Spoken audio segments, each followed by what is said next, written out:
I don't know of anybody of the American forces that ever got out of their Foxhole at night. I don't care what your needs were. You stayed where you were. Always, ever. But not so the Japanese. They would get up and they would walk around. Yeah. As one, for instance, on Guam. I was with a guy named James W. Smith. Hey, he was tall. He must have been a foot taller than I am. So Schmity, I remember. you call him, right? Schmity, right. Yeah. So we dug in together one night, and we dug them deep enough so that you could, let's say, at least a foot deep, and pile of junk up around the side.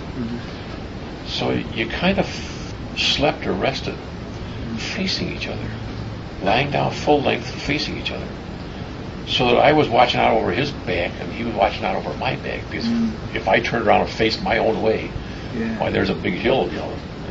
And Smitty, by God, boy, in the middle of the night, you don't hear from nothing. All of a sudden, Smith, boy, fires off about 8 rounds right on me, right over my face, and right through. Boy, I don't know what he, you know. Yeah.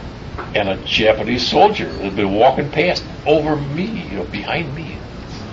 Okay, here's my face. I'm facing him. Yeah. He's over here. Okay, he shot this way. And there was a guy right there, and he fell right on one end of our foxhole outside, moaning and groaning. And Smith and I were both so terrified. We didn't know what to do. We were going to stick our head up. So we listened to this poor guy moan and groan for, I don't know how long, what, 10 minutes, 15 minutes, and we just couldn't take it anymore. So one of us had to do him in. So I had a grenade, a shrapnel grenade. So he and I, Smitty and I, talked about it, and we figured, hey, that's the way to really do him in.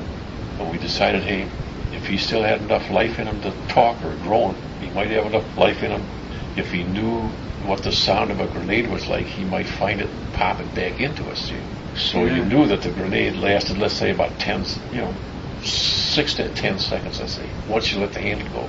So the only way to do it was to pop the handle and count about 3. So what happened was, okay, pull the pin, put the handle up over the edge of the dirt that was in front of our, you know, and put up there and go 1, 2, 3, and let it roll down this outside. And it went off in about 6 or 7 more seconds, and that was the last moaning and groaning we heard. We tell everybody.